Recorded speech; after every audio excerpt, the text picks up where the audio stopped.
En 2021, le pape François a approuvé une révision de la traduction italienne du Notre Père.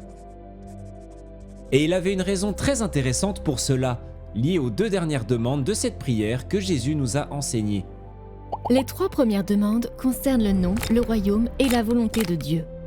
Dans les 4 dernières demandes, nous prions pour nos besoins physiques et spirituels.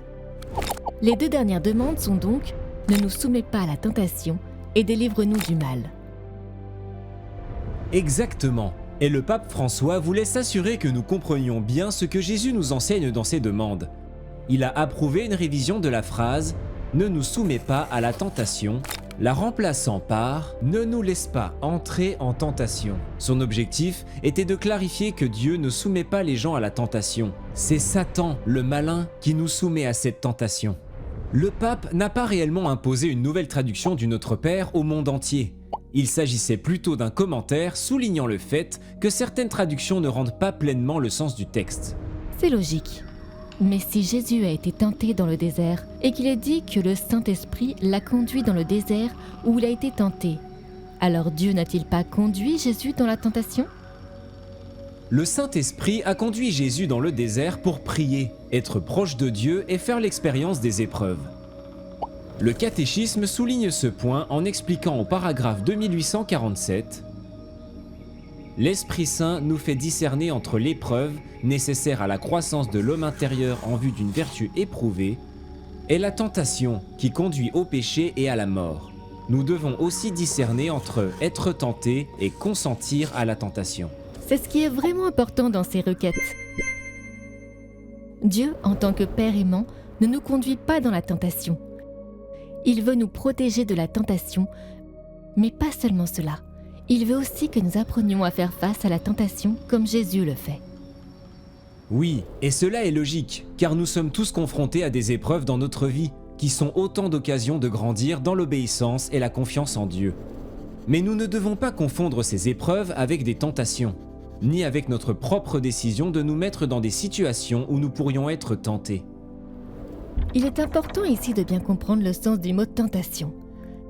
La tentation est une attirance pour le péché qui surgit soit en nous-mêmes, en raison des effets du péché originel, soit à l'extérieur sous forme d'épreuves ou d'essais. Nous aspirons tous au bien et au bonheur, et nous essayons tous de choisir ce qui nous rend heureux.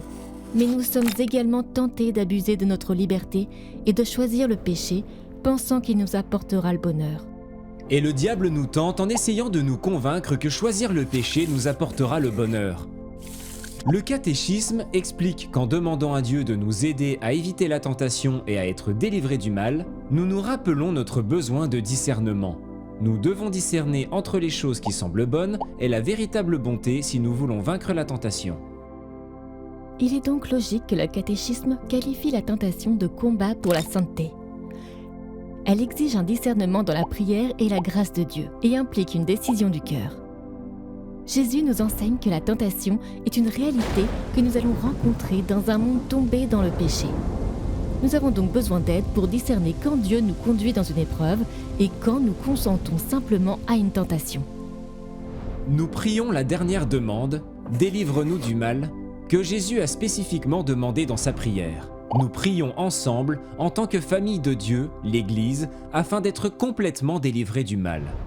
Et Jésus ne parle pas seulement du mal comme d'une idée abstraite, mais de la personne de Satan, le malin.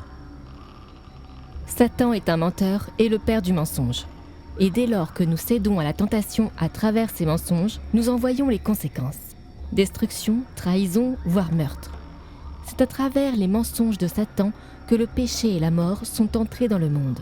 Dans cette dernière requête, nous attendons avec impatience la victoire finale de Jésus, qui a commencé avec sa victoire sur la croix, la vérité ultime qui nous délivre du mal.